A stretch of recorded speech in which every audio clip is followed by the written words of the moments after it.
Have you ever heard the rule, when presenting, don't just read what's on your PowerPoint? Yes, me too. It's one thing I learned about teaching in a face-to-face environment. But guess what?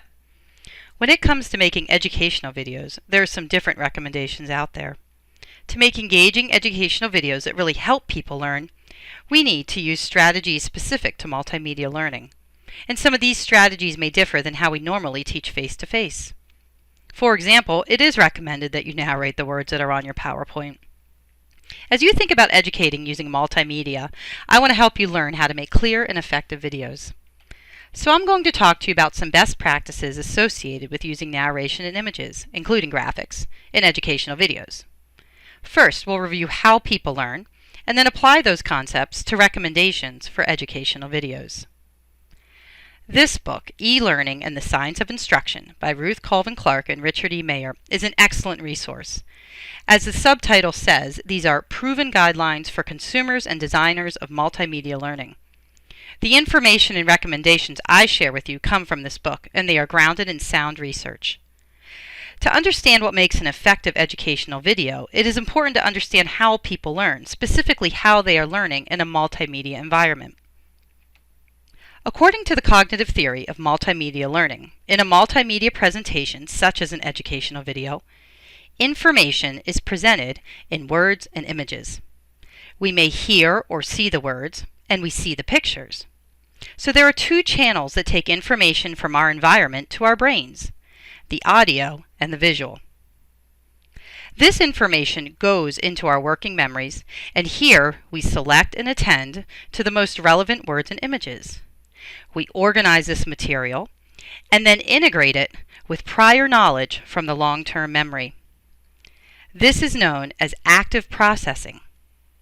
Then we can store information in the long-term memory, and this is known as learning. So let's think about how understanding learning helps us to better teach in a multimedia presentation such as a video. When information, words and images, we hear and see via the audio and visual channels are similar and in sync, we can better actively process that information in the working memory. We have more cognitive capacity to integrate the new material with our prior knowledge, thus learning the material and storing it in our long-term memory. When the audio and visual channels work together, when words and images work together, it is powerful. Understanding and learning are more complete. See, the working memory has a limited capacity. You may have heard about the 7 plus or minus 2 rule. According to the psychologist George Miller, the working memory can only hold 7 plus or minus 2 pieces of information at a time. Research shows again and again this limited capacity of working memory. If you try to put too much information into working memory at once, you cause cognitive overload. It's just like it sounds. There is too much to process at once. It's hard to know what is most relevant, and the end result is that less of the material is organized and integrated, therefore learned. Take a look at this example. It is important that the information a person hears and sees, what goes into the audio and visual channels, enhance one another. The information goes to the working memory, is processed, and integrated with the person's prior knowledge. Fairly smooth, wasn't it? The on-screen text and graphic were presented in sync with the narration. There were not too many words, and there were no distracting pictures. Chances are you did not experience cognitive overload. Rather, you were able to effectively process the information. Now look at this example. According to E-Learning and the Science of Instruction, there are a number of important recommendations to use when using narration and images in multimedia learning. First, it is often helpful to synchronize what you say with graphics and on-screen text. If you don't, learners can become confused, as they may not know what to focus on. It is important that on-screen text is short, concise, simple, and succinct. Also, people need enough time to read and look at all the text and graphics that you use on the screen and narrate out loud. Visual interest images may seem like a good idea, but are not recommended. What did you do first? Were you drawn to the pictures? Did you immediately focus on my narration? Were you able to attend to all you saw and heard? Were you able to decipher the most relevant information? Chances are you learned less in the second example than the first. Via the audio and visual channels, you were trying to put a large variety of information into the working memory. It is similar to multitasking, listening to narration while deciphering images while trying to read what's on the screen. Unfortunately, like when you multitask, you do not fully attend to each task. Often, we are tempted to use images for visual interest alone. We think that they will make the content more exciting or will add more aesthetic appeal. For example, in this slide, I added the book cover, the productive home office image, and the keep it simple meme. They add color, and perhaps you may think they make the information more engaging. But according to research discussed in Clark and Mayer's book, images added for visual interest alone can actually be a distraction and decrease learning. Why?